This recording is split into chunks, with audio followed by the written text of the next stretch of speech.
Good afternoon, बच्चों. Welcome to your first class of business studies. So I would request everyone to please switch on their videos. Please इसकी चिंता मत करिए, हमें आपकी कोई प्राइवेसी को भंग नहीं करना. उससे एक इंटरेक्शन अच्छा होता है. तो I would request everyone to please switch on their videos.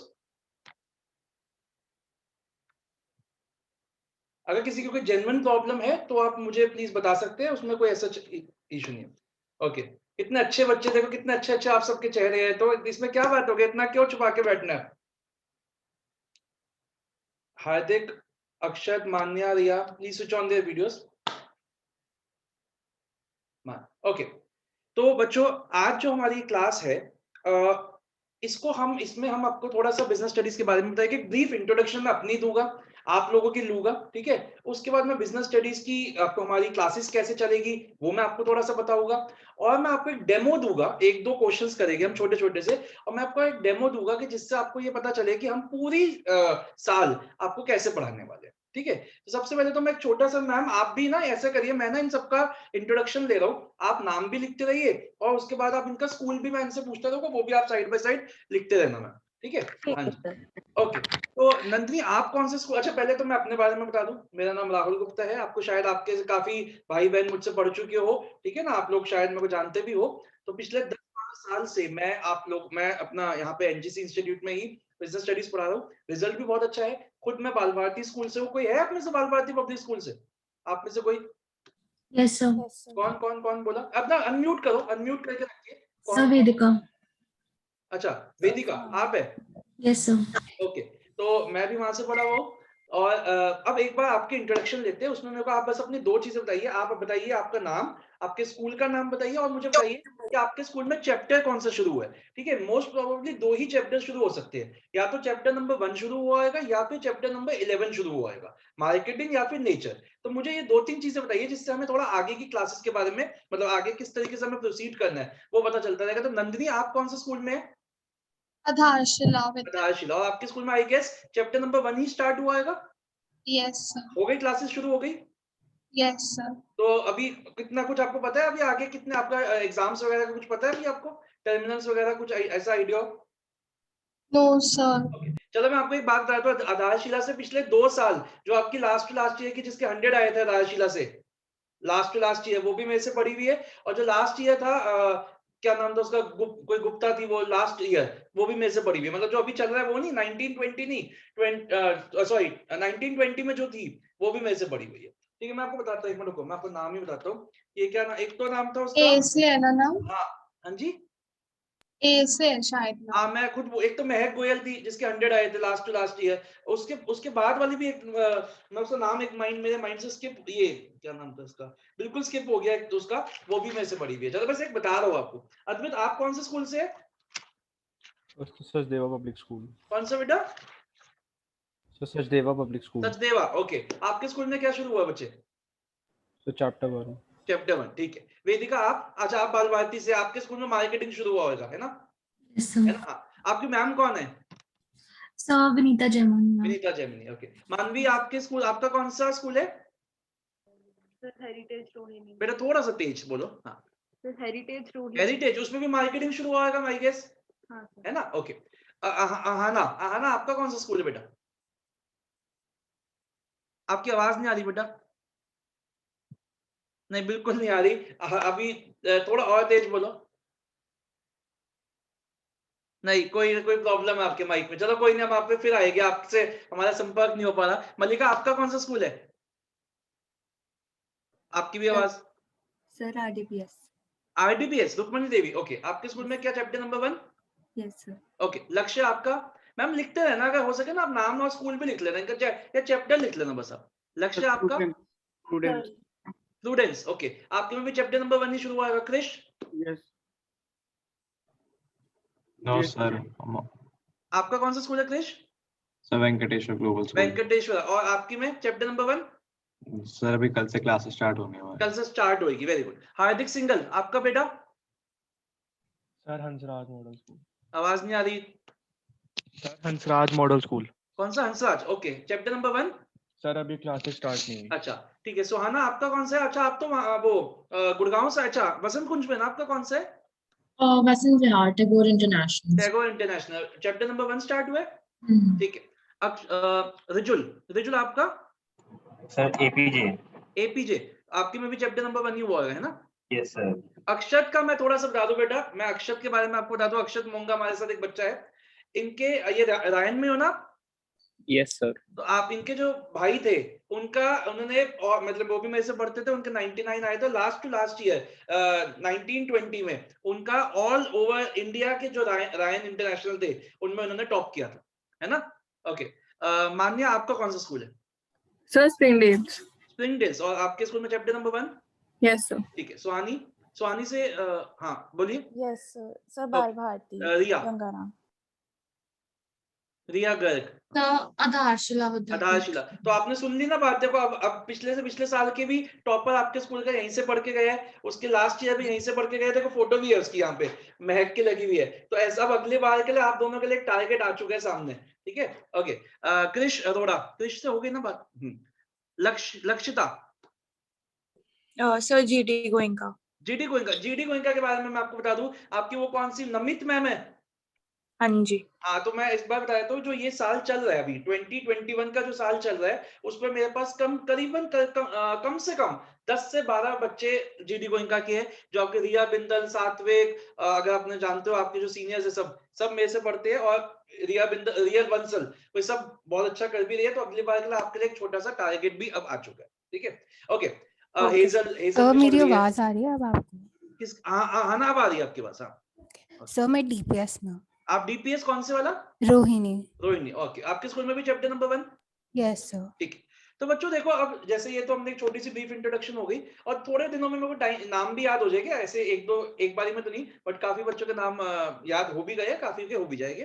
तो थोड़ा सा समझते हैं कि पहले तो आपके लोगों के मन में एक छोटा डाउट आता है कि सर क्या बिजनेस स्टडीज की, देखो मैं बहुत फ्रैंकली आपसे बात करूंगा, कोई यहाँ पे ये नहीं है स्टूडेंट टीचर वाली कोई बात नहीं है। शायद आप लोगों ने मेरे बारे में सुना हो, मैं बड़ी एक ओपन रिलेशनशिप रखता हूँ अपने बच्चों के साथ। और ये तो देखो बैड लक कहेंगे कि हमारी फिजिकल क्लासेस हो नहीं पा रही, वरना मेरे को तो बड़ा मजा आता है इंटरैक्टिव क्लासेस बनाने में। और हमने एक ऑफलाइन बैच शुरू भी किया था कल, बट आज ही नोटिफिकेशन भी आ गई है कि ऑफलाइन हो ही नहीं सकता, तो वो भी बेचारे सब ऑनलाइन में कन्वर्ट हो जाएंगे। तो होपफुली 1-2 महीने बाद ऑनलाइन क्लासेस ऑफलाइन क्लासेस शुरू हो जाए। तो बहुत ओपनली मैं आपसे बात करूंगा, मैं चाहूंगा कि आप भी बिल्कुल मेरे साथ ओपन ही रहे, और जो भी आपके मन में है, आप जो भी बोलना चाहते हैं, बिल्कुल फ्री होके मेरे से बात करें।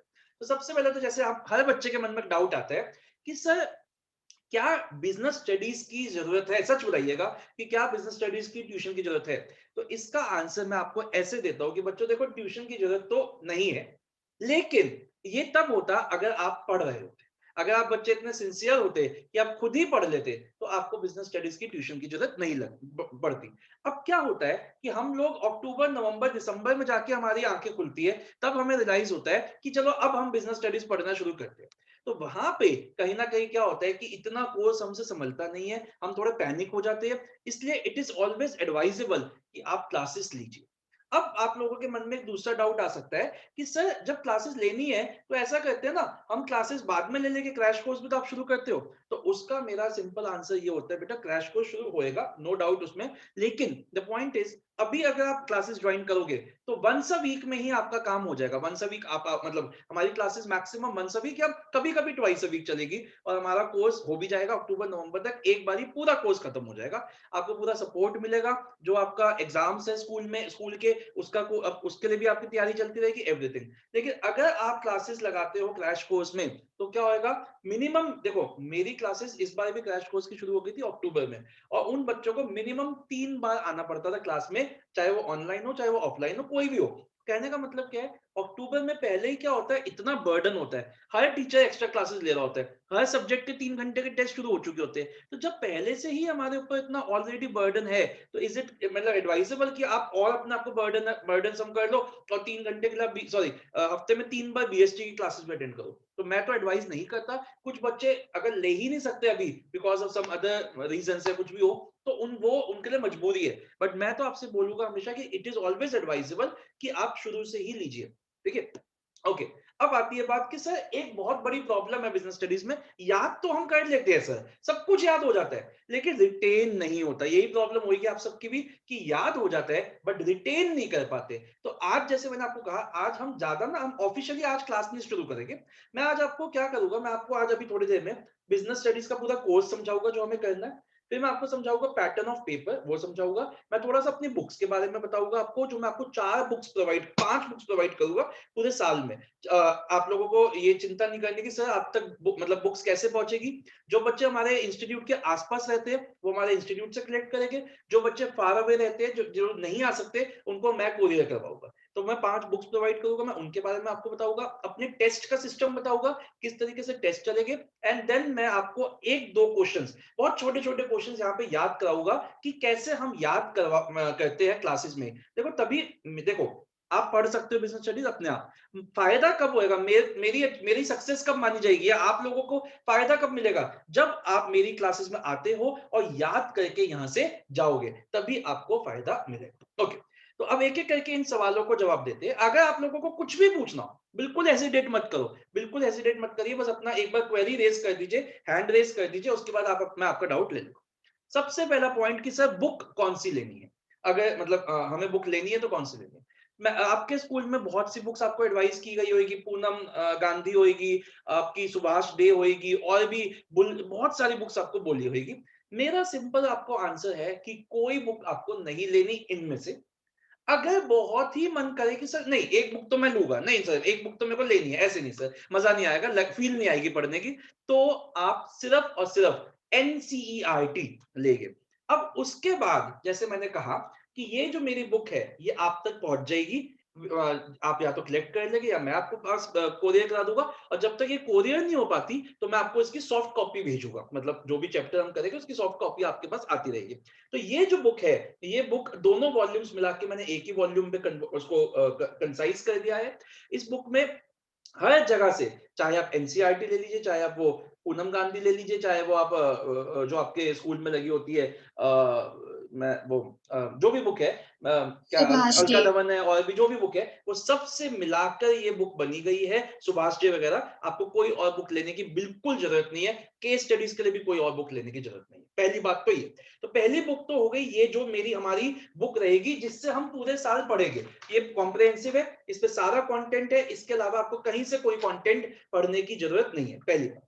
अब इस साल लॉकडाउन में हमने एक नई चीज तैयार की है, शायद अगर आप में से किसी के भाई बहन मुझसे इस साल पढ़े हैं तो उनको पता होगा। मैंने ये एक और बुक बनाई है जिसका मैंने नाम रखा है रिवीजन बॉम्ब, ये मैंने इसी साल तैयार की है, और ये कितनी मार्वलस चीज है। मैं आपको इसके 1-2 पेजेस फ्लिप करके दिखाता हूँ। ये बुक में 40 pages, mind my words, 40 pages में पूरी की पूरी बिजनेस स्टडीज आ गई है। सिर्फ 40 पेजेस में पूरी बिजनेस स्टडीज आ गई है। जैसे कि क्या आप देखोगे, इसमें सारी हेडिंग्स एंड सारे के सारे इसमें कीवर्ड्स और सारे के सारे याद करने की टेक्निक्स, वो मैंने इस बुक में लिखी है, कंसाइज की है। तो ये बुक आपको कैसे यूज करनी है, it is a very marvellous चीज जो आपको यूज करनी है पेपर से एक दिन पहले, चाहे वो आपका स्कूल का एग्जाम हो, चाहे वो प्री बोर्ड हो, चाहे वो बोर्ड का एग्जाम हो। आपको क्या करना है, आपको सिर्फ ये बुक खोलनी है, इसके आधे घंटे में पेजेस फ्लिप करने हैं, और जैसे कहते हैं ना हेडिंग्स, वो आपकी बिल्कुल टिप्स पे हो जाएगी। तो ये बुक उस तरीके से, ठीक है, समझ में आ गई।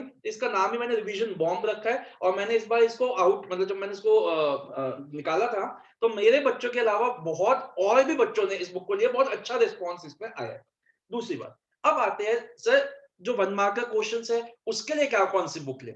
अगेन मेरा आंसर, कोई बुक आपको नहीं लेनी। मैंने अपनी एक बुक तैयार की है जिसमें सिर्फ और सिर्फ 1 मार्कर्स है। हर चैप्टर के 12 के 12 चैप्टर, हमारे 12 चैप्टर है, 12 के 12 चैप्टर के 1 मार्कर्स है, और total 550 1 markers, around 550 to 600 1 markers उसमें है। उसके अलावा आपको कोई और बुक नहीं लेनी 1 मार्कर्स के लिए। ये बात समझ में आ गई। आगे चलते हैं, अभी और डिटेल में बात करेंगे सर केस स्टडीज के लिए कौन सी बुक ले। तो वैसे मैं आपको बुक का नाम बताया, तो अगर आप कोई बुक लेना ही चाहते हो तो एक बहुत अच्छी बुक मार्केट में आती है जिसका नाम है case studies mentor by Alka Dhawan. बहुत अच्छी बुक है। आपको बहुत से लोग बताएंगे कि आप ये ले लो वो ले लो, बट मत लीजिएगा। सिर्फ अगर लेने का मन ही करे तो एक बुक आती है, मैं अभी आपको नाम लिख भी दूंगा, case studies mentor by Alka Dhawan. लेकिन मेरा अगेन आपसे एक ही जवाब, नहीं लेने की जरूरत। क्योंकि मैंने उसका भी अपनी एक छोटी सी बुक बना रखी है जिसमें अराउंड 301 केस स्टडीज है। तो वो बुक भी आपको टाइम टू टाइम मिल जाएगी, मतलब वो मिल जाएगी आपको थोड़े टाइम बाद, और जब तक वो बुक नहीं मिलती आपको सॉफ्ट कॉपी में उसके असाइनमेंट्स मिलते रहेंगे। ये बात समझ में आ गई? सारी बुक्स का क्वेश्चन समझ में आ गया? अब हम थोड़ा सा बात करते हैं सिलेबस की। क्या आप में से क्या किसी बच्चे को सिलेबस पता है, कितने चैप्टर है, क्या है, कुछ पता है आप लोगों को? ठीक है, चलिए, अगर पता भी है तब भी कोई दिक्कत नहीं है, मैं लिख रहा हूं, मैं आपके सामने स्क्रीन शेयर करके आपको बताता हूं, बहुत डिटेल्ड में आपको बताऊंगा कि किस तरीके से हमारा प्रोजेक्ट वर्क है, क्या हमारा सिलेबस है, क्या हमारी फर्स्ट बुक है, क्या हमारी सेकंड बुक है, वो मैं सब आपके साथ डिस्कस करता हूं। ठीक है, तो ओके, आइए आप लिखना इसको, जब मैं आपको टाइम दूंगा ना तब लिखना, भी आप सिर्फ देखिएगा। तो ये जो हमारा है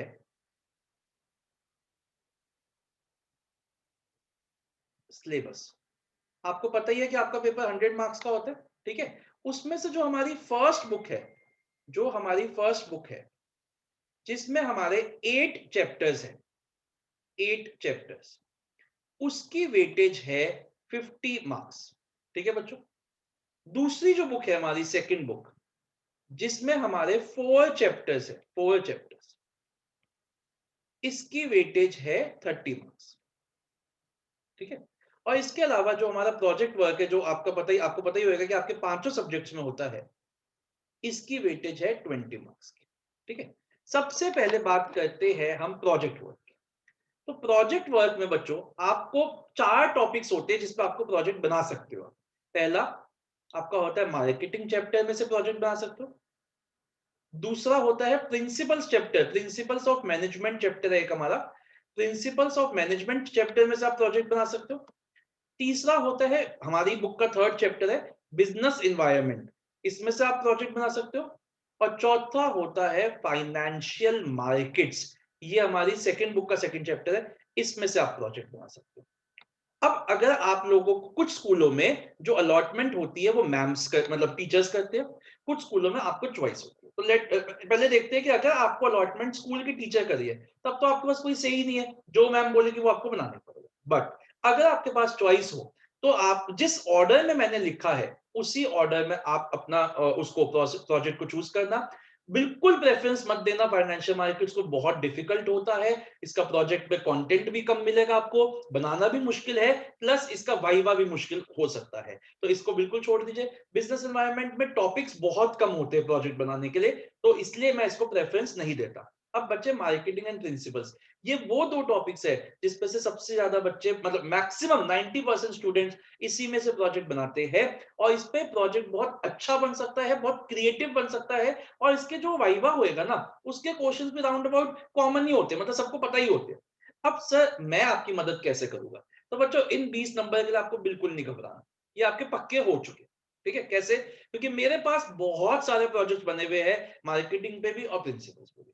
कॉपी नहीं करना, सिर्फ उनको आप किस लिए यूज कर सकते हो, आप उनको यूज कर सकते हो जिसको कहते हैं ना एक अपना एक आइडिया लेने के लिए। और आइडिया भी क्या होता है, जैसे मान लो मैंने चिप्स पे बना रखा है, मैंने किसी फूड प्रोडक्ट पे बना रखा है, आप चिप्स की जगह सूप कर देना उसको, मैंने पेप्सी पे बना रखा है आप स्क्वैश कर देना, तो कॉपी ही हो रहा है, बस थोड़ा सा नाम बदलना। ठीक है, मैंने कोई फ्रिज एसी बना, मैंने फ्रिज पे दे दिया प्रोजेक्ट, तो आप एसी कर देना। तो बेसिकली आपको क्या करना है, उसी प्रोडक्ट लाइन में से कोई आप एक अपना प्रोडक्ट बदल दीजिएगा, तो बहुत अच्छा प्रोजेक्ट बन सकता है आपका मार्केटिंग में, बहुत ही क्रिएटिव प्रोजेक्ट आपका इसमें बन सकता है।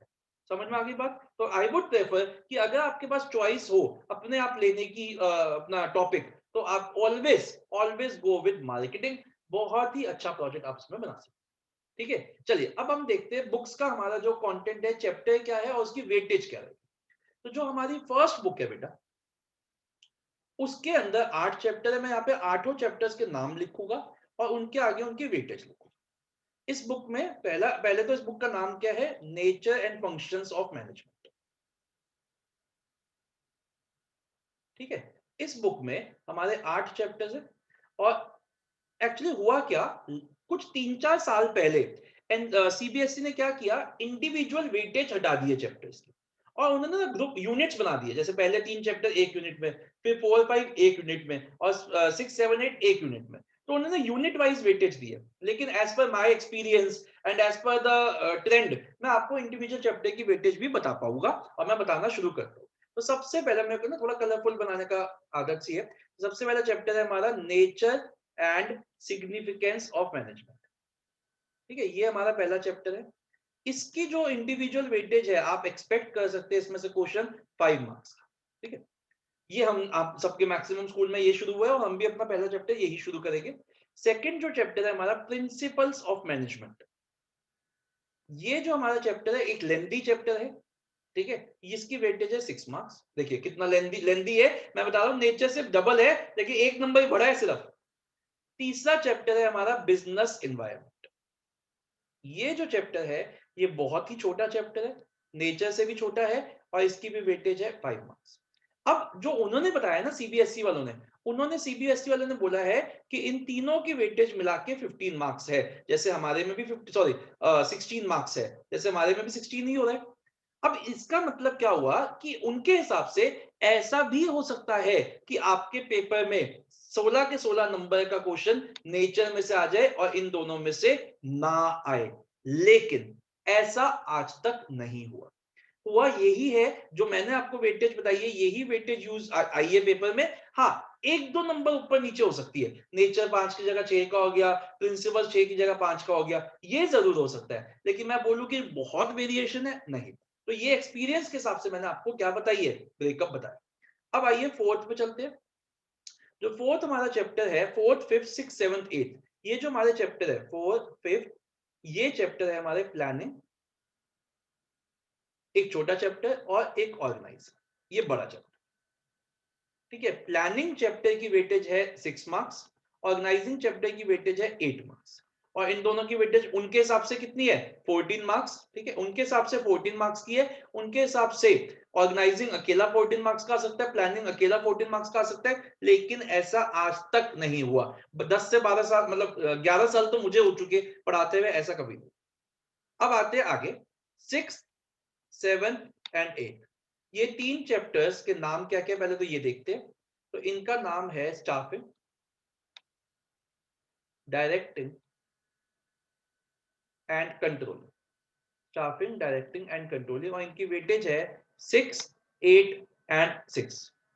ठीक है, ये कितना हो गया 20 मार्क्स। तो उनके हिसाब से एक कोई भी चैप्टर 20 का आ सकता है, बट आज तक ऐसा नहीं हुआ।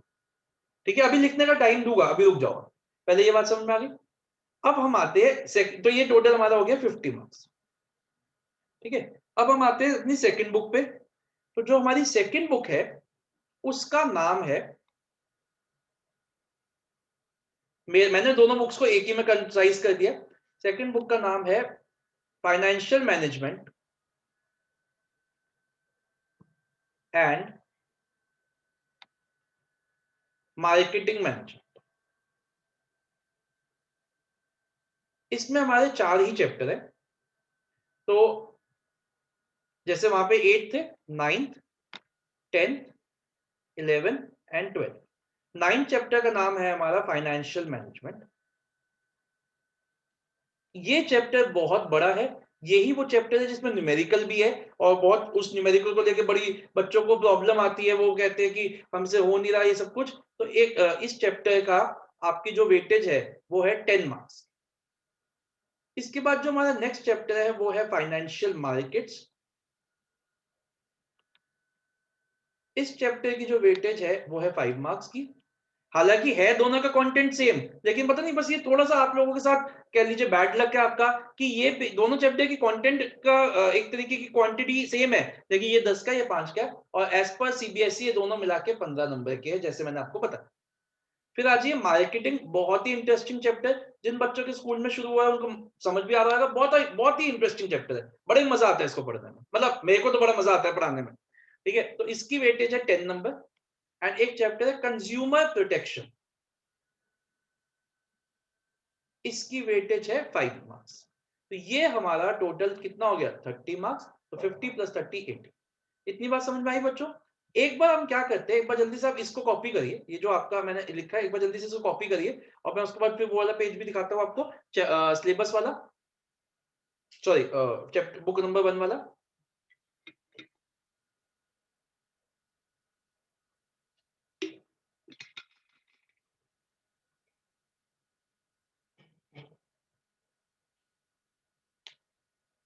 आगे कर दो बेटा, लिख लिया सबने ये तो? किसी ने नहीं लिखा तो प्लीज पूछ मेरे को बता दीजिएगा। बुक नंबर 1 पे लिखिए। हो सकता है आपको मेरी राइटिंग थोड़ी कम समझ आ रही हो तो मैं बताता रहता हूं। पहला है nature and significance of management, 5 marks. Principles of management, 6 marks. Business environment, 5 marks.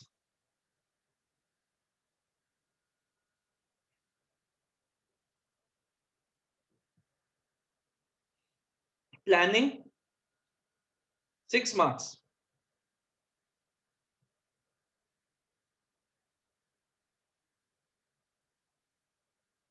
उसके बाद organising, 8 marks. Staffing, directing and controlling, staffing 6, directing 8 and controlling 6।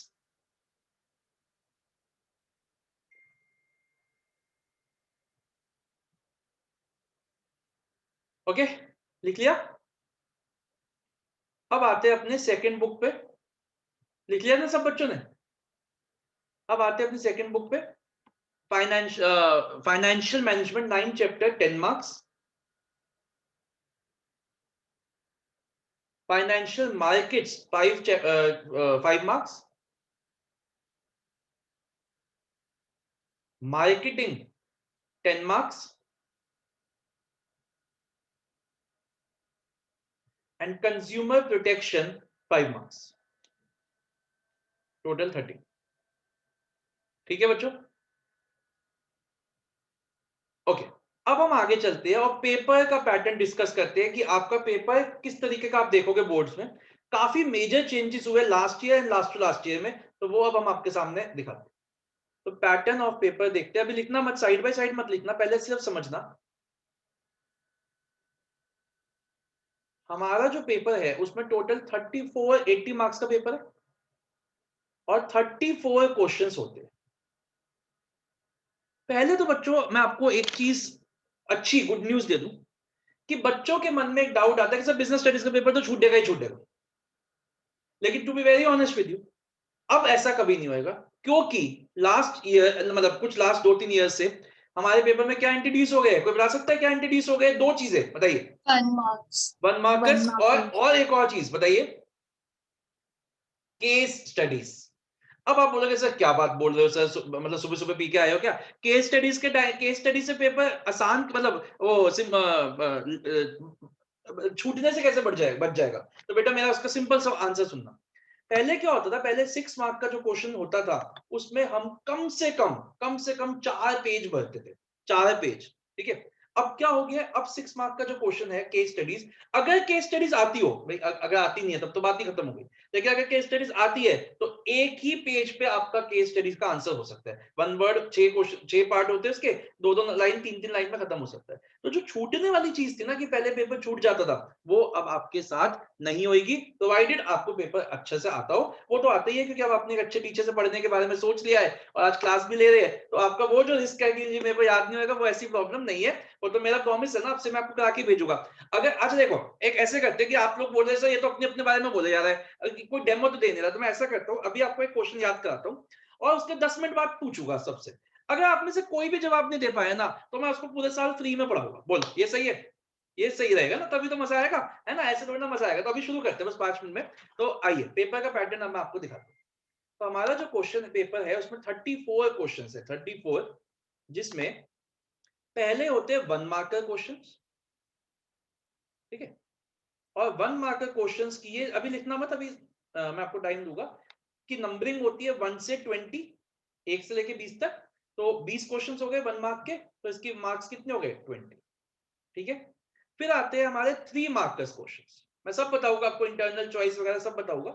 3 marker questions, इसकी जो होती है नंबरिंग, वो होती है 21, 22, 23, 24। मतलब कितने क्वेश्चन आए? 4 क्वेश्चन, 21 से 24, 4 क्वेश्चंस आ गए हमारे। ये नंबर ऑफ क्वेश्चंस लिख रहा हूं मैं यहाँ पे, एंड 4 3s are 12। हाँ, तो 12 हो गए हमारे। नहीं वैसे मुझे पता था 4 3s are 12। ठीक है, उसके बाद हमारा आता है 4 मार्कर क्वेश्चंस। नहीं, उसको लगा कि ये बीएसटी के टीचर मैथ्स इसकी वीक होएगी, चलो मैं बता देती हूँ। सही है, सही है, अच्छी बात है। कभी कभी मैं गलत भी हो सकता हूँ। तो 6 क्वेश्चंस होते हैं, 25, 26, 27, 28, 29, 30। सॉरी, हाँ 6 क्वेश्चंस होते हैं 25 से 30, ठीक है। 6 क्वेश्चन, 6 4 जा कितना होता है नंदिनी? 24, सही बोल रहा हूँ? चलो ठीक है, थैंक यू। और इसके बाद हमारा 5 मार्क का कोई क्वेश्चन नहीं होता, सीधा आता है 6 मार्क का क्वेश्चन। 6 मार्क के जो हमारा क्वेश्चन होता है वो होते हैं 4, 31, 32, 33 एंड 34। अगेन कितना हो गया? 6 4 जा 24, ठीक है। तो this comes out to be 80 marks. समझ में आ गई बात? ओके। अब बात आती है कि सर इंटरनल चॉइस के बारे में बताओ। सर हमारी जिंदगी चॉइसेस के बिना चलती नहीं है। तो देखिए इंटरनल चॉइस का बड़ा सिंपल चीज मैं बताता हूँ। पहली बात तो चॉइस जो है वो इंटरनल एक्सटर्नल नहीं है। Sir what is the difference between external internal? External का मतलब होता है कि अच्छा पहले तो यहाँ पे लिखते हैं नंबर ऑफ क्वेश्चंस। ये ना 20 क्वेश्चन है यहाँ पे, ये 20, तो ये आपके टोटल 34 क्वेश्चन हो गए। तो एक्सटर्नल चॉइस का मतलब होता है कि आपको 38 क्वेश्चन होंगे, उसमें से कोई भी 34 करने नहीं, ऐसा नहीं होता। इंटरनल चॉइस का मतलब होता है कि जैसे मान लो 18th जो क्वेश्चन है, 18th नंबर जो क्वेश्चन है, उसी में 2 choice they the, either this और दिस। तो पहले तो मैं आपको बताता हूँ इंटरनल चॉइस का क्या होता है कि आपको सब कैटेगरी में से एक एक में तो मिलेगी, मतलब इसमें भी एक चॉइस मिलेगी, इसमें भी एक मिलेगी, इसमें भी एक मिलेगी, इसमें भी एक, तो 4 चॉइसेस तो है ही। उसके अलावा हो सकता है आपको एक कोई भी, चाहे वो 1 मार्कर हो जाए, किसी एक में एक और चॉइस मिल जाती है। मतलब इसका कोई हार्ड एंड फास्ट नहीं है कि इतना मिलेगा ही मिलेगा, but you can expect 4 to 5 internal choices. इतनी बात समझ में आ गई? अब बात करते हैं कि 1 मार्कर में सर क्या क्या आता है। तो बेटा 1 मार्कर में आपके एमसीक्यूज आते हैं, ठीक है। एमसीक्यूज में अब क्या क्या आ सकता है वो मैं आपको बता देता हूँ। या तो आपके 1 मार्कर में एमसीक्यूज हो सकते हैं, 4 होएगा ऑप्शन, उसमें से आपको एक चूज करना होगा। या आपके हो सकते हैं फिल इन द ब्लैंक्स, ठीक है, फिल इन द ब्लैंक्स भी हो सकता है आपके। और लास्ट ईयर, ये जो साल चल रहा है अभी 2021, उसमें उन्होंने नई चीज शुरू की है, source based questions. Source based questions क्या होता है मैं आपको बताता हूँ। इंग्लिश में अनसीन पैसेज पढ़ा है ना, ये वही चीज है। बस अनसीन पैसेज में क्या होता है कि वो अनसीन पैसेज कहीं से भी आ जाते हैं। इसका अनसीन पैसेज कहीं से भी नहीं आएगा, इसका अनसीन पैसेज आपके किसी चैप्टर का ही होएगा। तो आपका एक चैप्टर से रिलेटेड टॉपिक होएगा, ठीक है। उसके बाद उसमें से 3-4 क्वेश्चंस बोलेंगे कि on the basis of above paragraph answer these. तो ये बहुत ही अच्छी चीज इन्होंने इंट्रोड्यूस की है, मेरे को तो बड़ा इजी लगता है, और आपको भी बड़ा इजी लगेगा जब आप मेरे से पढ़ोगे। समझ में आ गई बात? तो दिस इज योर पैटर्न, एक बार इसको कॉपी करिए। फिर उसके बाद मैं आपको कुछ प्रेजेंटेशन, जो देखो बच्चों, बीएसटी का पेपर में जितना कंटेंट इंपॉर्टेंट है उतना ही इंपॉर्टेंट है प्रेजेंटेशन। मैं ये भी नहीं बोल रहा कंटेंट ही इंपॉर्टेंट है, मैं ये भी नहीं बोल रहा प्रेजेंटेशन इंपॉर्टेंट है, मैं ये भी नहीं बोल रहा कि कंटेंट ज्यादा इंपॉर्टेंट है या प्रेजेंटेशन। जितना प्रेजेंटेशन कंटेंट इंपॉर्टेंट है उतना ही प्रेजेंटेशन। तो आज मैं आपके सामने, मैं हर क्लास में आपको प्रेजेंटेशन टिप्स दूंगा। आज मैं आपके सामने 2-3 प्रेजेंटेशन टिप्स रखूंगा। पहले इसको पैटर्न को कॉपी करिए, फिर मैं आपको प्रेजेंटेशन बताता हूँ कि कैसे आपको अपने पेपर को प्रेजेंट करना चाहिए। देखो, एक मैं बोलता रहूंगा, आप लिखते भी रहो। एक साल में करीबन 10-12 लाख बच्चा 12वीं के 12th के पेपर्स देता है। अब उसमें से एक बच्चे के 95, एक के 96, एक के 97, एक के 98, एक के 99 और एक के 100 ऐसे आते हैं। तो ऐसा क्यों होता है? कहीं ना कहीं देखो, लिख तो सब एनसीईआरटी से ही रहे हैं, और एनसीईआरटी में से लिख रहे हैं, और काफी बच्चे मेरे से पढ़ रहे हैं या एक ही कॉमन टीचर से पढ़ रहे हैं, और सबको कंटेंट भी एक ही आता है, तब भी एक के 95, एक के 96 क्यों? तो उसमें जो फर्क है ना, 95 तक तो आना इज इजी। हाँ, 95 लाना तो बहुत इजी है। 95 तो आ गए जब आपने डिसाइड कर लिया कि हमें सर से पढ़ना है, राहुल सर से, 95 तो आ गए। थोड़ा थोड़ा ना मैं अपने बारे में बीच में बोलता रहता हूँ, ठीक है। तो 95 तो आ चुके हैं। अब जो गेम है वो है 5 नंबर की। आप मेरे पास अगर 95 से बढ़ाने हैं मार्क्स तभी आप आए हो। अगर आपको लगता है कि नहीं सर 95 लाने हैं, तो टाटा बाय बाय, आप वैसे ही हो जाओगे। 95 तो आ जाएगा, कोई बात। लेकिन अगर आपको 99 और 100 लाना है, that is which is not difficult. आप देख लीजिए, मैं थोड़ा सा दिखाई देता हूँ। ये बच्चे 199 वाले, ये सिर्फ 95 अबव वाले बच्चे हैं। तो अगर आप चाहते हो कि आपकी भी फोटो इस हॉल ऑफ फेम में लगे, तभी हम इतनी मेहनत करें, वरना क्या जरूरत है, वरना तो कोई दिक्कत ही नहीं, ठीक है। चलिए, ये बात समझ में आई। तो ये कॉपी हो गया, आपने कॉपी किया। अब मैं आपको थोड़ी सी छोटी छोटी प्रेजेंटेशन टिप्स देता हूँ, 1-2 आज देता हूँ और फिर आगे वाली क्लास में दूंगा। लिख लिया सबने? बच्चों, मेरा एक सवाल है, मैं किससे पूछूं? चलो आहाना से पूछता हूँ क्वेश्चन। आना, एक बार बताओ, मान लीजिए, मैं कोई ऐसे घबराना नहीं है, मैं कोई आपसे क्वेश्चन नहीं पूछ रहा, मैं आपसे ये कह रहा हूँ कि मान लीजिए 6 नंबर का क्वेश्चन आपके सामने आता है, और पहले चैप्टर का पहला ही चीज आपकी मैम ने आपको कराई होगी। पहले तो यार एक बार बताओ, मैक्सिमम बच्चों के स्कूल में नेचर चैप्टर शुरू हुआ है, ठीक है। और आपके नेचर में सबसे पहले 2 चीजें हुई होगी, नेचर की डेफिनेशन, मैनेजमेंट की, और मैनेजमेंट के फीचर्स। तो ऐसा करते हैं, थोड़ा सा ना गेम इंटरेस्टिंग बनाते हैं। तो अगर मेरे को मानिए आपके स्कूल में मैनेजमेंट की यही हुआ ना, मैनेजमेंट ही शुरू हुआ ना, अगर आपको मैनेजमेंट के 7 फीचर्स होते हैं, ठीक है, अगर आपने मेरे को सातों बता दिए ना, तो ऐसा करेंगे तुम सबकी फीस माफ कर देंगे। ये ज्यादा हो गया वैसे, ये थोड़ा ज्यादा हो गया है, चलो कोई नहीं, अब बोल दिया तो बोल दिया, चलो बिना देखे अगर आपने मेरे को सातों फीचर्स बता दिए, सबकी फीस माफ कर दूंगा। देखो सबकी फीस अब आपके ऊपर डिपेंडेंट है।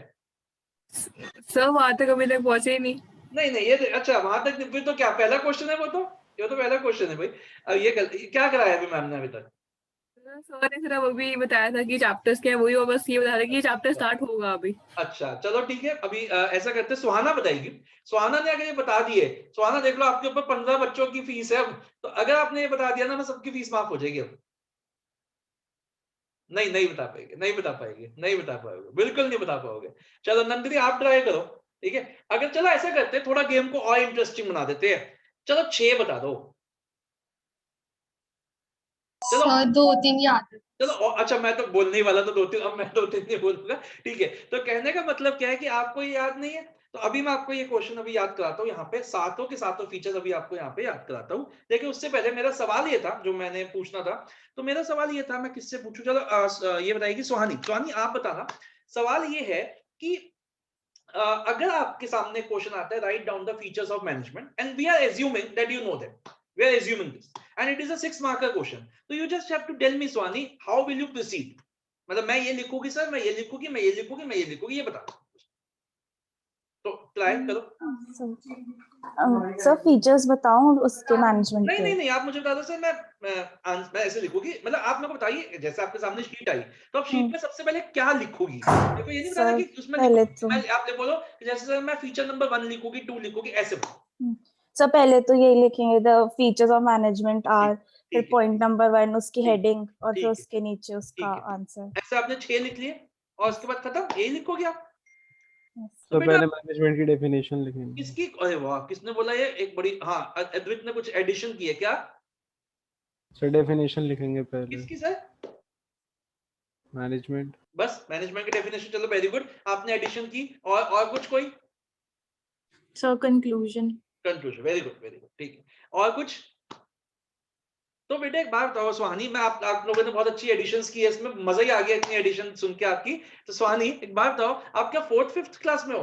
बच्चे हो क्या जो मैम ने पूछा features, the features of management are this this this this, बस खत्म। आप ना 12th क्लास के बच्चे हो, तो 12th क्लास में आपसे एक्सपेक्ट किया जाता है कि आप अपने जो ना भी मांगा जाए वो भी आपको देना है। तो अद्वित ने थोड़ी एडिशन की और थोड़ी लक्षिता ने भी एडिशन की, लेकिन अभी भी 6 मार्क्स की आंसर किसी ने नहीं दिया। तो देखिए आपका 6 मार्क का आंसर कैसे होना चाहिए था, being a class 12 student and Rahul sir student.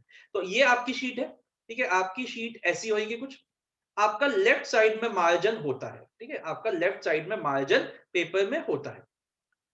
आप राइट साइड में भी मार्जिन ड्रॉ करने की हैबिट डालेंगे। मार्जिन का मतलब इतना ही होता है, जितना लेफ्ट में उतना ही राइट में। कुछ बच्चे यहाँ पे लाइन खींच देते हैं, ये नहीं करना कि आधी शीट ही खत्म कर दिया आपने, यहाँ पे आपने लाइन खींची, ठीक है। और उसके बाद हम सबको पता है कि यहाँ पे भी लाइनें होती है हमारी, ऐसे करके जो पेपर में होती है हमारी। अब आपको क्या करना है, आपको आंसर नंबर 1, मैं हमेशा बच्चों को बोलता हूँ, बच्चे ना यहाँ लिखते हैं आंसर नंबर 1।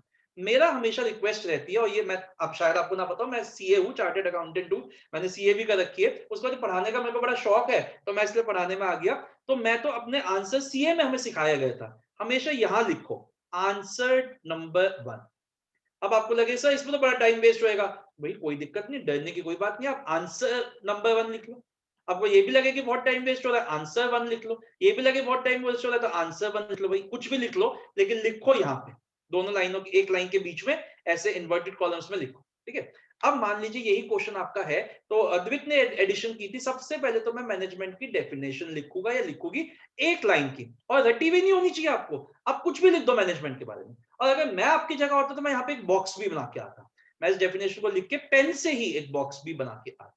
फिर आप में से किसी ने नहीं बोली एक बात कि मैं यहाँ पे लिख के आता फीचर्स ऑफ मैनेजमेंट, और मैं यहाँ पे बनाता एक फ्लो चार्ट। ये चीज किसी ने नहीं बोली। आई वॉज वेटिंग कि कोई तो बोल देगा, लेकिन नहीं बोली किसी ने। मैं 6 पॉइंट्स का एक फ्लो चार्ट बना के आता, ठीक है, इसको बोलते हैं फ्लो चार्ट। और मैं यहाँ पे ऐसा फ्लो चार्ट बनाता,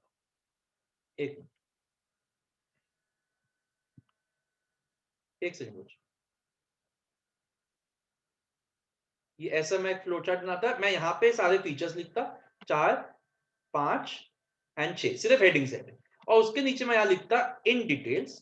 ठीक है, इन डिटेल्स में नेक्स्ट पेज पर चला जाता हूँ। जब मैं डिटेल लिखता तो जैसे आपने पहला पॉइंट लिखा, फर्स्ट हेडिंग लिखी यहाँ पे, इस लाइन को आप छोड़ देंगे, इस लाइन को आप छोड़। पहले तो बच्चा एक चीज का ध्यान रखना, बीएसटी में आपको पेजेस भरने हैं, ठीक है, ये नहीं कि आप कहानी लिखा हो वहां पे, गाने लिख दो वहां पे, मूवीज बना दो, नहीं ऐसा नहीं करना। पता चले कल आपने हेलो चार्ली देखी है, मिर्जापुर देखी है और आपने वो तांडव देखी, सबकी स्क्रिप्ट लिख के डाली वहां पे, नहीं। देखो मैं बहुत ज्यादा, लॉकडाउन में ऐसी कोई वेब सीरीज नहीं होगी जो मैंने नहीं देखी, और आप लोगों ने वो Z5 पे सारी देखी होगी ना, हाँ डेव डी और ये वो सारी सारी सारी मैंने सब देख रखी है, तो आप वो नहीं करके ना, लेकिन आपको लाइनें छोड़नी है। तो आपने लीव ये लाइन छोड़ी, फिर आपने यहां से लिखा पहला पॉइंट, और पॉइंट के अंदर भी जो हेडिंग है ना, उसके अंदर भी आपको पॉइंट में ही लिखना है। तो आपने पहला पॉइंट लिखा, फिर आपने सेकंड पॉइंट लिखा, और मैक्सिमम आप एक के बारे में 3 पॉइंट्स लिख दीजिए। ये पहला पॉइंट खत्म हुआ। ऐसे फिर आपने एक और लाइन छोड़ी, फिर आपने सेकंड हेडिंग लिखी यहाँ पे। चलो एक तो हेडिंग आपको पता ही होगी, परवेसिव, इंटेंजिबल, तो आपने वो हेडिंग लिखी यहाँ पे, तो यहाँ पे ये लाइन छोड़ दी आपने, और उसके बाद फिर यहाँ से शुरू किया, 2 लाइन 3 लाइन आपने इसके बारे में लिख लिए। ऐसे करके आपने 6 पॉइंट लिख लिए। फिर फाइनली आपने नीचे लिखा कंक्लूजन, और कंक्लूजन का मतलब ये नहीं होता कि आपको बड़ा कुछ याद करना है। कंक्लूजन का मतलब है बस आप ये लिख दो, the above mention are the 5 features of management या 6 फीचर्स ऑफ मैनेजमेंट। बस मतलब कहने का मतलब क्या है कि आपके पेपर में कंक्लूजन वर्ड दिखना चाहिए। अब आप ये देखो, अब अगर मैं ही आपका पेपर चेक कर रहा हूं, एक बच्चे ने, जैसे किसने, स्वानी ने जैसे बताया था, the 5 features of management are, एक तो बच्चे ने वो लिख दिया, एक बच्चे ने ऐसे पेपर प्रेजेंट किया है, तो आप मुझे बताइए कि क्या किसका ज्यादा अच्छा पेपर है? ऑब्वियसली इस बच्चे का। अब आपके मन में डाउट आएगा कि सर 6 नंबर के क्वेश्चन में 7 नंबर मिल जाएंगे क्या? तो ऐसा नहीं होएगा कि 6 नंबर के क्वेश्चन में 7 नंबर मिल जाए। तो सर फिर इतनी मेहनत क्यों करवा रहे हो? उसका रीजन ये है बच्चे कि जहां नंबर कट रहे होंगे ना, देखो पेपर तो किसी का भी ऐसा नहीं हो सकता ना कि बिल्कुल ही नंबर ना कटे। मान लो आपने पेपर में बड़े अच्छे फ्लो चार्ट्स बनाए, बड़े अच्छे से प्रेजेंटेशन की, लेकिन एक जगह पे आपकी गलती हो रही थी, वहां मैम, कंटेंट मैम को इतना अच्छा नहीं लगा, और मैम एग्जामिनर जो है वो आपके नंबर काटना चाहता है, तो वहां पे वो आपको एक सॉफ्ट वो देगा, एक मतलब उसको एक आपको एक ग्रेस देगा कि जिस बच्चे ने इतनी मेहनत की है पेपर में, इतने अच्छे से प्रेजेंट किया है, चलो यहाँ पे इसके नंबर जो मैं 4 देने वाला था 6 में से, मैं यहाँ उसको 4 की जगह 5 या 5.5 दे देता हूँ। ये फायदा मिलता है पेपर को प्रेजेंटेबल बनाने का, पेपर को अट्रैक्टिव बनाने का। आप कहीं ना कहीं एक कहते हैं ना, एक माइंड गेम है, आप एग्जामिनर के माइंड के साथ खेल रहे हो, उसको मोहित करने की कोशिश कर रहे हो कि भाई देख मैंने इतने अच्छे से पेपर को बना। समझ में आई बात? ओके, आगे चलते हैं। तो एक दो और टिप्स देता हूँ। बच्चे अंडरलाइनिंग करना ना बच्चे करते ही नहीं है। मैं कितने बार पढ़ा चुका हूँ, हर बच्चा क्या बोलता है, सर अंडरलाइनिंग बाद में करेंगे, सर बाद में करेंगे। एक मेरी बात को सुनिए, बाद के लिए कुछ मत छोड़िए, बाद में कभी कुछ नहीं होता। हमेशा जो करना है अभी करना है, आज करना है, अभी करना है। तो आपको ना तो अंडरलाइनिंग हाइलाइटर से करनी है, ना अंडरलाइनिंग ब्लैक पेन से करनी है, ना पेंसिल से करनी है। आपके पास जो पेन है जिससे लिख रहे हो, उसी से साइड बाय साइड अंडरलाइन करिए, हेडिंग्स को भी और की टर्म्स को भी। बच्चे हेडिंग्स कर देते हैं, की टर्म्स नहीं करते, तो आपको की टर्म्स भी अंडरलाइन करनी है। हर पॉइंट के अंदर जो आपको लगता है इंपॉर्टेंट वर्ड्स है, वो आपको अंडरलाइन करना है, क्योंकि आपको ना पेपर को इस तरीके से बनाना है कि उसको कम पढ़ के ज्यादा समझ आ जाए। फ्लो चार्ट बनाने का मकसद क्या है? फ्लो चार्ट बनाने का मकसद ये है कि मैं अपने एग्जामिनर को ये बता रहा हूँ कि देख क्वेश्चन फीचर्स का है, तेरे पास भी टाइम नहीं है और मेरे पास भी ज्यादा अच्छा टाइम नहीं है, ठीक है, तो मैंने ये फीचर्स लिख दिए, इसी को पढ़ ले और मार्क्स दे दे। तो यही है। अगर आप बच्चे फ्लो चार्ट लास्ट में बनाओगे ना, बिल्कुल आंसर खत्म होने के बाद, तो उसकी कोई रेलेवेंस नहीं है। क्यों नहीं है रेलेवेंस? क्योंकि उसने, टीचर ने सारा आंसर पढ़ लिया, अब क्या वो उसका करेगा फ्लो चार्ट का? फ्लो चार्ट बनाने का मकसद होता है कि हम टीचर को पढ़ने से रोके कि तू आंसर मत पढ़, तू यहीं पर मार्क्स दे, ठीक है। तो ये, अब जब आप अंडरलाइन करते हैं ना की टर्म्स को, तो उसका हम क्या करने की कोशिश करें, हम बेसिकली ये करने की कोशिश करें कि वो पूरा आंसर ना पढ़े और की टर्म्स को ही देख के हमारी उसको समझ आ जाए कि इस बच्चे को आंसर आता है और मैं यहीं पे मार्क्स दे सकता हूँ या दे सकती हूँ। तो पॉइंट ये है, ठीक है। अच्छा, मेरे एक बात बताओ, अगर मान लीजिए डिफरेंस का क्वेश्चन आता है, डिफरेंस का, तो उसका कैसे हम प्रेजेंट करते हैं? मान लो जैसे मार्केटिंग और सेलिंग के बीच में डिफरेंस है, वेदिका आप बताओ, मार्केटिंग और सेलिंग के बीच में डिफरेंस है, तो हम उसको कैसे प्रेजेंट करते हैं? सर टेबल बना के पहले मार्केटिंग फिर सेलिंग और खत्म। 2 कॉलम की टेबल बनेगी ना? Yes sir. है ना? बेसिस सर एक कॉलम में 3 कॉलम बनेंगे, एक में हेडिंग। बेसिस का भी आता है। पहला कॉलम क्या होता है? बेसिस। अगर 12th क्लास में आपने बिना बेसिस के कर दिया डिफरेंस का क्वेश्चन 0 by 0, बिल्कुल कुछ नहीं मिलेगा, चाहे कंटेंट बिल्कुल ठीक हो, 0 मिलेगा। ठीक है। और एक और चीज बच्चों, ये गलती ना आपके हो सकता है स्कूल में मार्क्स ना कटे लेकिन बोर्ड्स में कटेंगे, और इस चीज की हैबिट डालिए।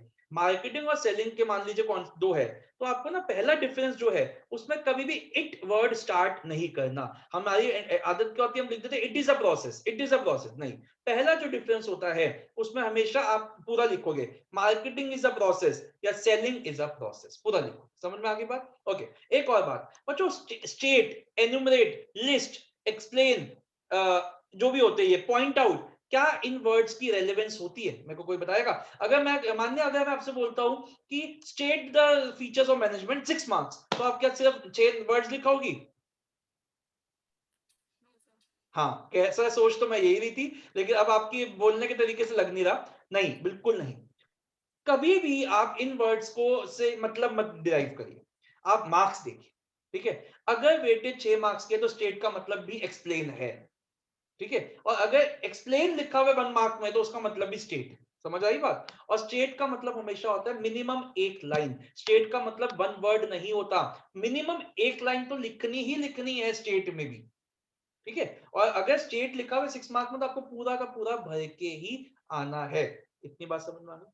हर आंसर को नए पेज से स्टार्ट करेंगे, हर आंसर को नए पेज से स्टार्ट करेंगे। अगर आपका हाफ में भी खत्म हुआ है तब भी नए पेज से स्टार्ट करेंगे। हाँ, अगर एक ही लाइन में ऊपर खत्म हो गया तो आप उसी पेज से स्टार्ट कर सकते हैं। ऐसा मत करना हार्दिक कि 20 1 मार्क करे तो 20 पेज से स्टार्ट करे, पहला आंसर नंबर 1, आंसर नंबर 2, तो 1 मार्क के सारे एक पेज पे, और उसके बाद आपको क्या करना है, आपको अलग अलग पेज से स्टार्ट करना। चलिए, ये समझ में आ गई? तो हमने क्या क्या बात कर ली, हमने आपको बता दिया हमारी कंटेंट क्या है। ठीक है, हमारी बुक्स का बता दिया मैंने, सिलेबस बता दिया, पेपर का पैटर्न बता दिया, ये सब मैंने आपको बता दिया। मैंने आपको कह दिया 1 मार्कर्स के लिए कोई बुक नहीं लेनी, मैं यहीं पे कराऊंगा 550 600 1 मार्कर्स, केस स्टडीज हो गई है। अब एक टेस्ट, टेस्ट का क्या रहता है बच्चों, मेरी क्लासेस का टेस्ट का क्या रहता है? देखो अभी तो अब कुछ भी क्लैरिटी नहीं है कि ये ऑनलाइन क्लासेस का कैसे रहेगा और ऑफलाइन का, लेकिन आप लोगों को नहीं घबराना क्योंकि आपने तो खुद ही चॉइस बाय चॉइस ऑनलाइन लिया है। तो ऑनलाइन क्लासेस में मैं आपको ये बताया था बच्चे कि आपकी क्लासेस ऑनलाइन पूरे साल चलेगी, चाहे आप में से कुछ बच्चे लेटर ऑन ऑफलाइन में कन्वर्ट हो जाए तब भी आपकी क्लासेस ऑनलाइन चलेगी। तो you do not have to worry about that. रही बात टेस्ट की, तो आपका टेस्ट कैसे होएगा, जैसे जैसे हमारे चैप्टर खत्म होता रहेगा हमारे चैप्टर टेस्ट होते रहेंगे 1-1 आए थे, जो कि मैं ऑनलाइन नहीं लूंगा। ऑनलाइन मतलब वो आपके चैप्टर टेस्ट होएंगे सब्जेक्टिव, मैं आपको पेपर सेंड करूंगा, उसको आप लिख के उसकी पीडीएफ बना के मुझे सेंड करोगे और मैं उसको प्रॉपर्ली चेक करूंगा। और चेक भी मैं ऐसे नहीं कि आपको लगे कि सर ये तो ऑनलाइन चेक हो रहे हैं मतलब बेकार की बात है, नहीं, मैं पूरा पेपर अच्छे से चेक करूंगा अच्छे से, और आपको उसकी पूरी एक्सप्लेनेशन भी 1 to 1 आपके साथ डिस्कस भी करूंगा कि आपके पेपर में क्या कमी रही। और आफ्टर अक्टूबर जब हमारा कोर्स खत्म हो जाएगा तो उसके बाद हमारे 3 आवर्स के टेस्ट शुरू हो जाएंगे। और बच्चों मैं बहुत बड़ी बात बोलने जा रहा हूँ, प्लीज सुनिएगा और उसको समझना। जब मैं बाद में 3 आवर्स के टेस्ट लेता हूँ अपने इंस्टीट्यूट में, अपने मतलब इधर ही अपने बैच में ही, उसी में से पेपर आएगा। अब आप ये मत बोलना कि सर ये कैसे आएगा, क्या आएगा, आपकी क्या है क्या नहीं है, अब इतनी डिटेल में आपको नहीं बता सकता, लेकिन मैं इतना जरूर कह सकता हूँ कि लास्ट के जो 8 टेस्ट होते हैं 3-3 घंटे के, तो उसमें से ही पेपर आएगा। अब किसी के मन में आ रहा है, अब लक्ष्य सोच रहा है सर इतनी मेहनत भी क्यों कर रहे हो सर, 8 क्यों ले रहे हो सर, एक ही दे देना ना, जो पेपर है वही दे देना पेपर हमारे को। नहीं, तो ऐसा नहीं है, थोड़ा बहुत हमें भी अपने आप को भी आंसर देना होता है। तो 8 पेपर जो होते हैं लास्ट में, 8 पेपर, उसमें से आपका पेपर आता है। ठीक है बच्चों? ठीक है, इतनी बात समझ में आ गई? किसी के मन में कोई डाउट है, कोई कुछ पूछना चाहता है तो पहले पूछ लीजिए, वरना फिर मैं आपको एक अपना क्वेश्चन आज करा के, आज क्लास छोटी ही रखेंगे, एक क्वेश्चन करा के आज की क्लास को वाइंड अप करेंगे। ठीक है? और रही बात आगे की क्लासेस का, वो भी हम लास्ट के 2 मिनट में उसको भी डिस्कस करें। चलिए बच्चों, तो मैक्सिमम बच्चों के स्कूल में शुरू हुआ है मैनेजमेंट चैप्टर। ठीक है, और जिनके स्कूल में मार्केटिंग भी शुरू हुआ है ना, आज ऑफिशियली क्लास स्टार्ट नहीं हो रही, आज एक डेमो ही दे रहा हूं मैं आपको कि हम कैसे करेंगे। तो मार्केटिंग वाले भी इतना ही अटेंशन देंगे जितने नेचर वाले दे रहे हैं। तो सबसे पहले हम क्या करते हैं, अब मैं आपको डेफिनेशन और फीचर्स याद कराऊंगा, सिर्फ 2 चीजें करेंगे। ठीक है, तो आइए सबसे पहले बात करते हैं कि मैनेजमेंट का मतलब क्या होता है। अब आपके स्कूल में हुई है नहीं, बिल्कुल भूल जाइए, स्कूल में पढ़ने की जरूरत नहीं है, मैं आप करा रहा हूँ, मेरे यहाँ पे ट्रस्ट करिए कि जो मैं करवा रहा हूँ वो पत्थर की लकीर है, इसके आगे कुछ गलत, इसके आगे कुछ है ही नहीं। तो मैनेजमेंट जो एक वर्ड है बच्चों, ये 2 वर्ड से बना है, और मुझे तो बड़ा मजा आ रहा है आप लोगों को इसको पढ़ाते हुए। इसका नाम है मैनेज और एक इसका नाम है मैन।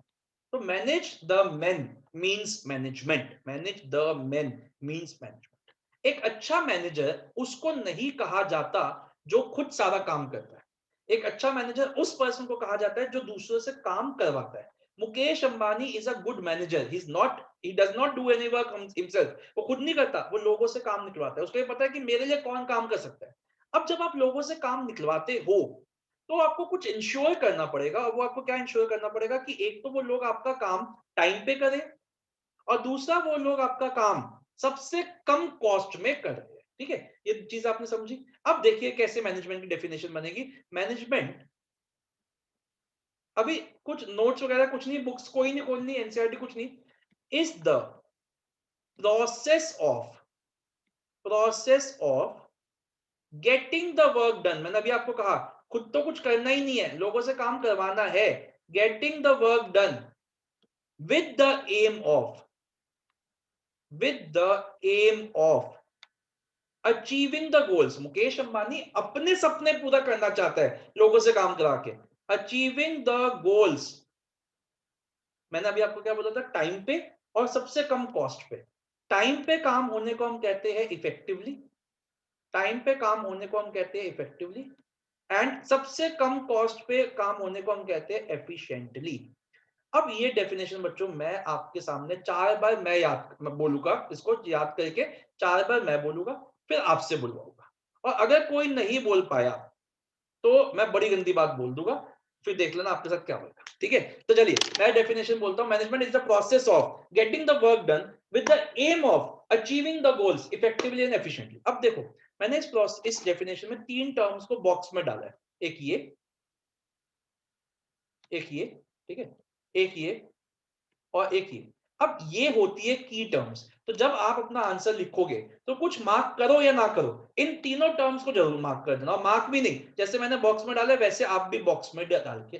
ठीक है, तो management is the process of getting the work done with the aim of achieving the goals effectively and efficiently. हो गई याद? चलिए, नहीं सर अभी तो नहीं हुई, कोई नहीं, अभी याद हो जाएगी। Management is the process of getting the work done with the aim of achieving the goals effectively and efficiently. दो बार, management is the process of getting the work done with the aim of achieving the goals effectively and efficiently. ठीक है, 3, management is the process of getting the work done with the aim of achieving the goals effectively and efficiently. अब ऐसा करते हैं, अभी एक बार try करेंगे, सब बच्चे अनम्यूट कर दीजिए एक बार जल्दी से, और मेरे साथ ट्राई करना। ये अभी याद नहीं हुई होगी, 1-2 बार बोले कि याद हो जाएगी, तो जल्दी से बोलने की कोशिश करते हैं sir. Management is the process of getting the Work work done with the aim of achieving the goals effectively and efficiently। चलिए, मेरे को ना अभी आवाज नहीं आ रही, अभी 15 बच्चे हैं, वैसी आवाज नहीं आ रही, मेरे कान के पर्दे पड़ जाने चाहिए। जल्दी बोलो, management is the Management is the boards में देख लेना, मैंने बोल दिया अभी, ऐसा ना हो कि आप हो जाओ। जल्दी से फिर से बोलो अच्छे से, management is the process of getting work done with the aim of achieving the goals effectively and efficiently। एक बार और बोलते हैं, management is the process of getting work done with the aim of achieving goals effectively and और आवाज पड़ी, efficiently। अब डर लग रहा है ना, अब थोड़ा सा डर लग रहा है कि हाँ भाई हमको फेल ना हो जाए। नहीं, बोर्ड्स में फेल हो जाओगे, बीएसटी में 100 आएंगे और सब में फेल हो जाओगे। ठीक है, ओके, चलिए जल्दी से, ऐसा नहीं चाहते तो फिर से बोलो, management is the Process of getting work done with the aim of achieving goals effectively and efficiently। Efficient. अब ऐसा करते हैं, एक एक से पूछते हैं, तो जल्दी से ट्राई करेंगे। पहले जिसने मेरी मैथ्स को ठीक किया था, नंदिनी से स्टार्ट करते हैं। नंदिनी, जहां आप अटकोगे मैं हेल्प करूंगा आपकी, बिल्कुल घबराना नहीं, बोल के देखो। Management is the process of getting work done with the aim of achieving goals effectively and efficiently। कौन पढ़ा रहा है आपको जो इसने 2 मिनट में आपको ये याद भी करा दिया है? कौन है ये? ऐसा है? चलिए अक्षर, आप ट्राई करिए। अक्षर देख, तेरे भाई के 99 आए थे, तेरे 99 नहीं आने चाहिए।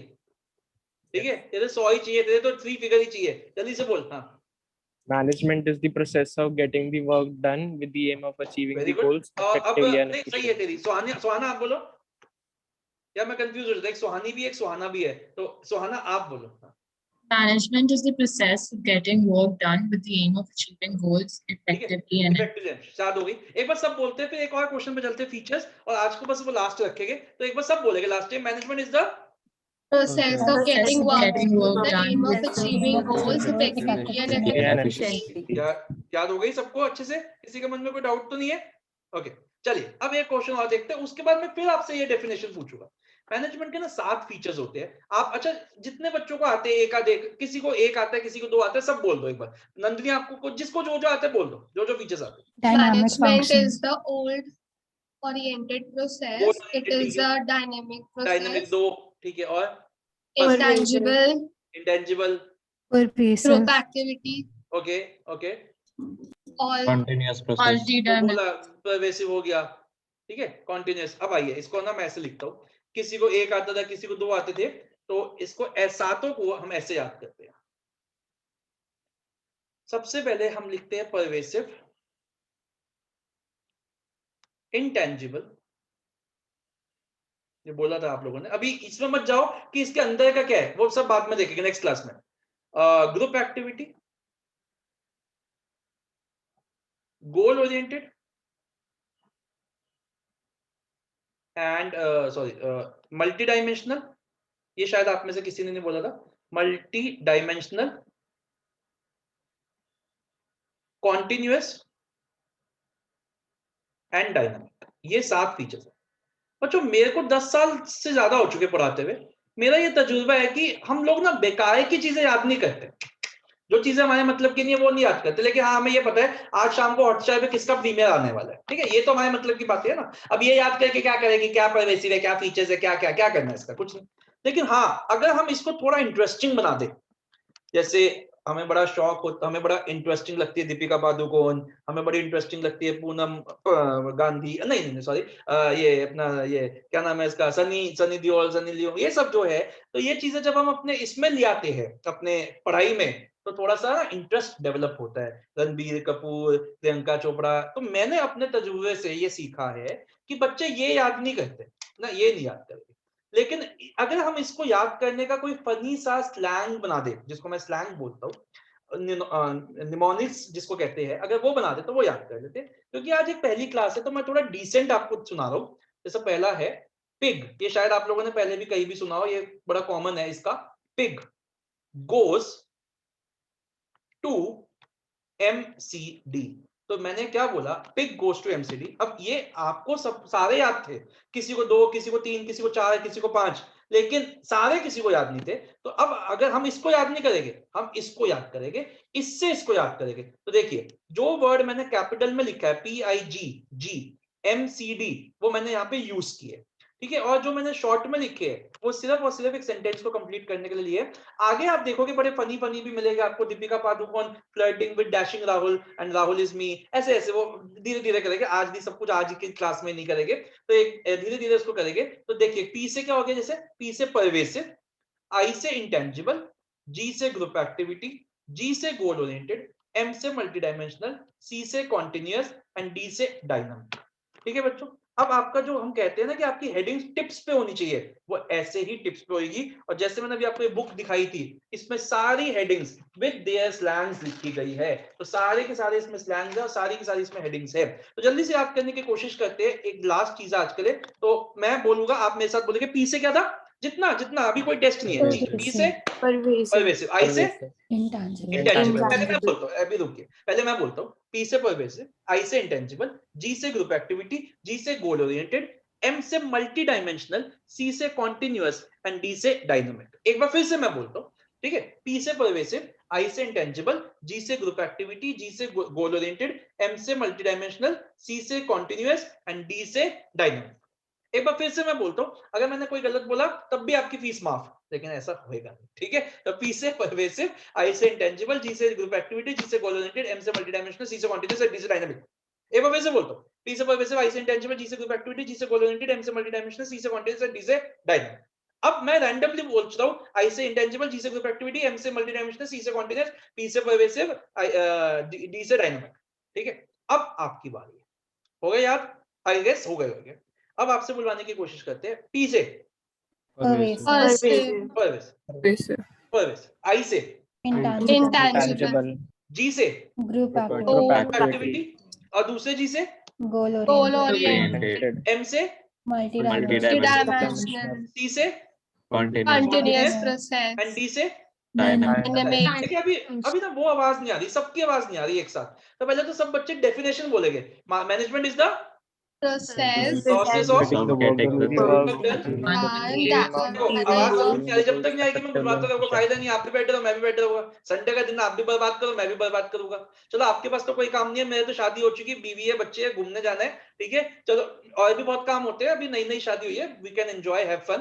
तो आप लोग तो यार थोड़ा टाइम जल्दी से करो ना, फिर मैं भी अपना खेलने कूदने जाऊं। जल्दी से बोलो, पी से क्या है? Pervasive. आई से, intangible, जी से Goal.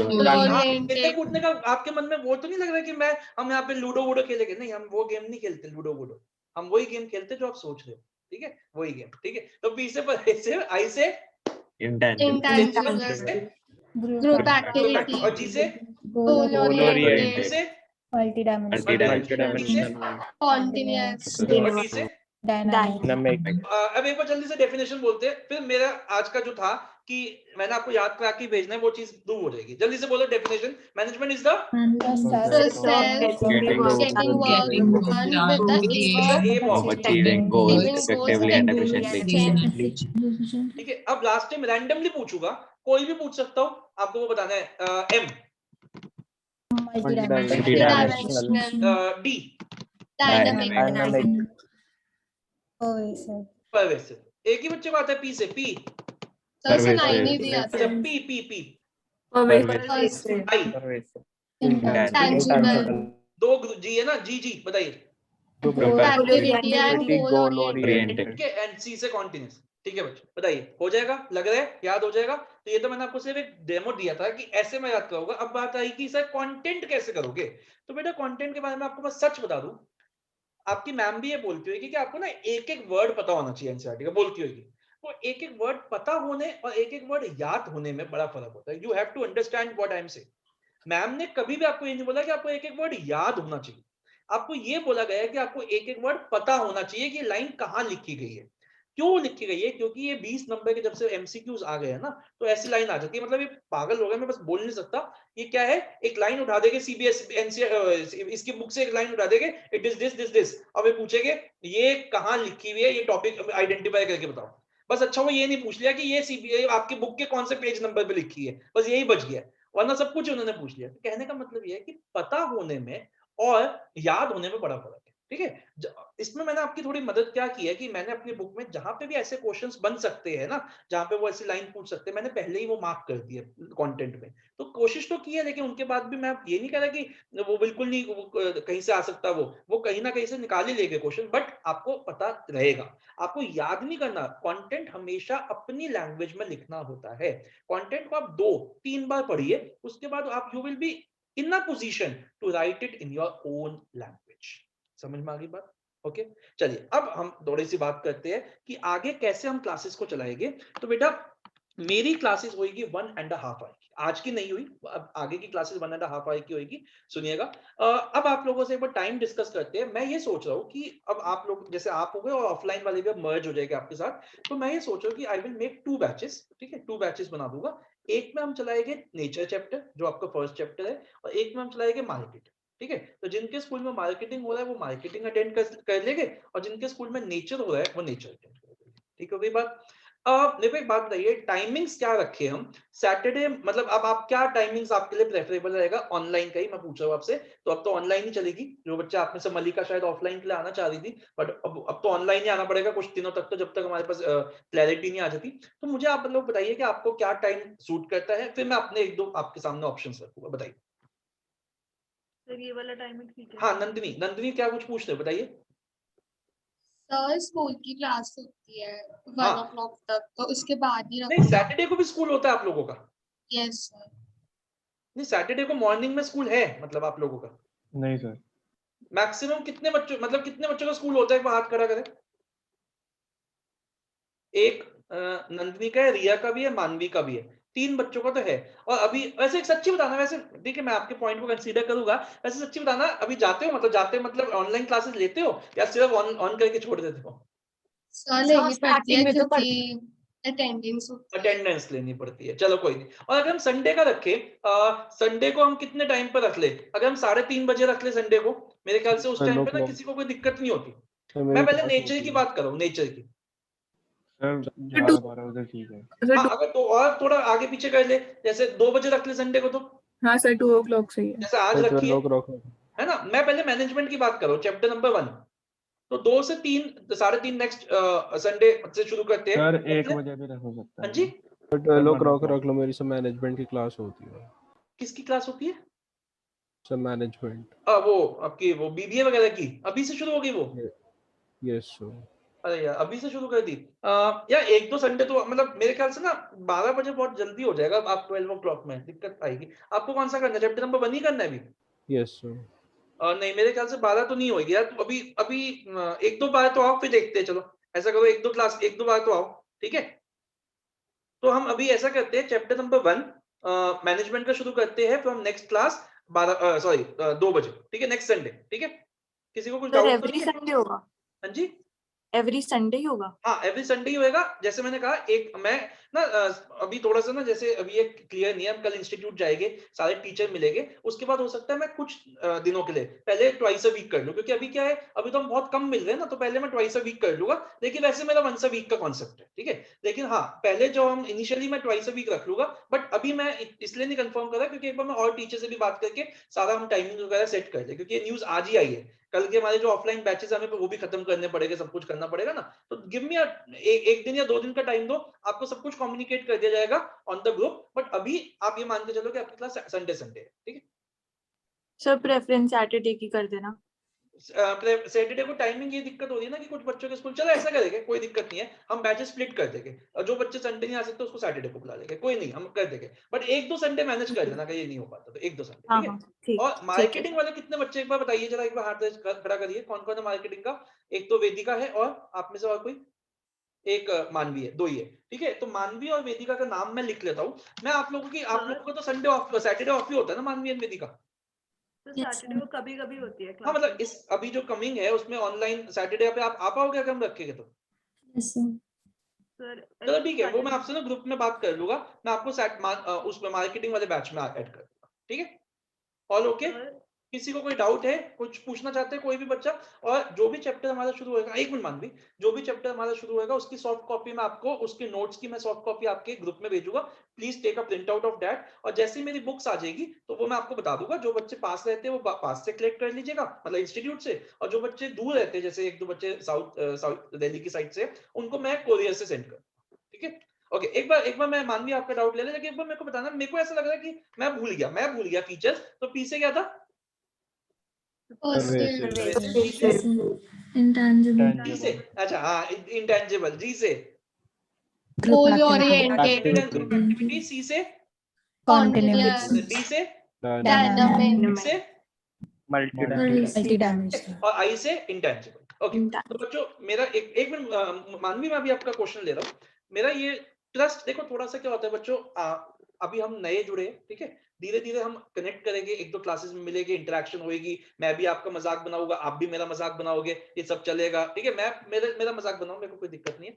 तो उसके बाद हमारा जो एक ओपननेस आती है वो आएगा। 1-2 क्लासेस में आइए, अपना ट्रस्ट रखिए। सबसे बड़ी बात है आपको ट्रस्ट रखना है कि बस अब हमने सर के साथ क्लासेस ज्वाइन कर दी, अब जो भी करना है सर को करना है, हमें तो बस उसको फॉलो करना है, वो आप करिए। आपसे मेरी बस इतनी रिक्वेस्ट है, अगर आपने मेरी सारी क्लासेस देखी, प्लस आपने मेरी सारे टेस्ट वगैरह दिए, और जो भी मैं असाइनमेंट देता हूँ वो दिए, तो मैं आपकी गारंटी ले रहा हूँ 95 प्लस की। उस 95 प्लस की गारंटी ले रहा हूँ, 100 नहीं बोलूंगा, 95 प्लस की गारंटी लूंगा। 100 बोलूंगा 1-2 महीने बाद, जब आप लोगों में से मेरे को पता चल जाएगा कौन कितनी मेहनत करे। लेकिन 95 प्लस की मैं गारंटी आपकी ले सकता हूँ, अगर आप लोगों ने मेरी ये वीडियोस वगैरह, सॉरी, आप मेरी क्लासेस अटेंड की। एक और बच्चे बात, ऑनलाइन में एक फायदा ये भी मिलता है आपको कि वीडियो सपोर्ट है। ये सारी क्लासेस हम रिकॉर्ड करते हैं, ठीक है। मैं इन रिकॉर्डेड लेक्चर्स को विद इन मतलब अ डे, जैसे आज की क्लास हुई है, जो भी संडे की क्लास होगी उसको मैं ऑनलाइन डालूंगा, आप उस रिकॉर्डिंग को देख सकते हो। ये भी फायदा मिलता है। एक और चीज, दूसरी एक और फायदा ये है कि ऑनलाइन में ना मेरे कुछ चैप्टर्स के प्रॉपर वीडियोस बने हुए हैं, जैसे बहुत सारे चैप्टर्स के मेरे वीडियोस बने हुए प्रॉपर। तो वो भी, अगर आपका कोई टॉपिक मिस होता है, या आपके स्कूल मान ली क्लास में कुछ हो रहा है, और हमारी क्लासेस में कुछ हो रहा है, और आपके स्कूल में कुछ आ रहा है, तो पहले तो मैं आपको क्लास ही देने की कोशिश करूंगा, फेस टू फेस या ऑनलाइन, जैसे भी है। लेकिन अगर वो नहीं हो पाया तो आपके पास वीडियो सपोर्ट भी रहेगा। तो ये भी एक फायदा ही है। ऑनलाइन को हमें एक तरीके से एक वरदान ही समझना चाहिए, एक बूनी है कि आपको ऑनलाइन, मतलब आपको बैकअप का सपोर्ट पूरा का पूरा मिलता रहेगा। तो I am looking forward to a very good year ahead. इसको कोरोना को हटा दो, हम एक अच्छा बनेंगे। और अगर आप लोग दूर भी हो और अगर हमारी क्लासेस वगैरह ऑन हो जाती है, ओपन हो जाती है, तो मैं आपको एक दिन बुलाऊंगा, आप लोगों की फेयरवेल भी कराऊंगा, सब कुछ होएगा। Connect with me on Facebook, Instagram, वहां पे भी आप मुझे सर्च कर सकते हैं, वहां पे भी कनेक्ट करिए और विल ट्राई कि एक अच्छे से हमारी एक एसोसिएशन बने। एंड मेरे साथ कोई बात करिए, कोई दिक्कत नहीं, आपको कोई भी डाउट हो, कभी भी डाउट हो, मुझे व्हाट्सएप पे नाम लिख के, मैं आप सबके नंबर सेव कर लूंगा, मेरा नंबर भी आपके पास है, लिख लीजिए, अगर वो तो ग्रुप से मिल ही जाएगा। आप सबको नाम से मैं सेव कर लूंगा। आपको कभी भी कोई डाउट हो, आप मुझे अपना डाउट लिख के भेज दीजिए, सर ये टॉपिक में कोई डाउट आ रहा है, या आप लिख दीजिए sir please call for doubt, I will call, I am 24/7 available. हाँ मेरी है और प्रायर कमिटमेंट्स होती है, बच्चा है, बीवी है, वो सब है, लेकिन कोई नहीं, आप लोग मेरे सबसे बड़ी प्रायोरिटी पे हो। ठीक है बच्चों, बस मेरी आपसे रिक्वेस्ट, मुझे 100 चाहिए। देखो बीएसटी अब आपने ज्वाइन किया है ना, तो मैं तो हमेशा सबको कहता हूँ कि अगर किसी बच्चे ने बीएसटी की ट्यूशन लगाई है, तो उसका अल्टीमेट अचीवमेंट तब मानी जाएगी जब वो 100 नंबर या 95 लाएगा। और बीएसटी में 100 लाने सबसे इजी है as compare to maths, accounts, eco. मैं क्यों कहता हूँ, अकाउंट्स तो ग्रंथ है, वो ग्रंथ, पार्टनरशिप, फाइनेंशियल, ये है वो ग्रंथ है, उसके सामने तो बीएसटी कुछ भी नहीं है। ठीक है, तो वैसे मैथ्स भी पूरा के पूरे इतनी सब कुछ कैलकुलस ये वो, तो उससे अगर आपने हाफ एफर्ट्स में डाल दिए तो you can score 100 and a perfect 3 figures. ठीक है बच्चों, चलिए अब एक एक करके, अगर किसी को कुछ नहीं पूछना तो they can simply leave the class. Okay, जिसको पूछना है वो रुक जाए क्लास में। अब मेरे को तो बड़ा अच्छा लगा आपके साथ, will meet on the next Sunday. Okay bye bye. जो जिसको कुछ भी पूछना है वो रुक जाए।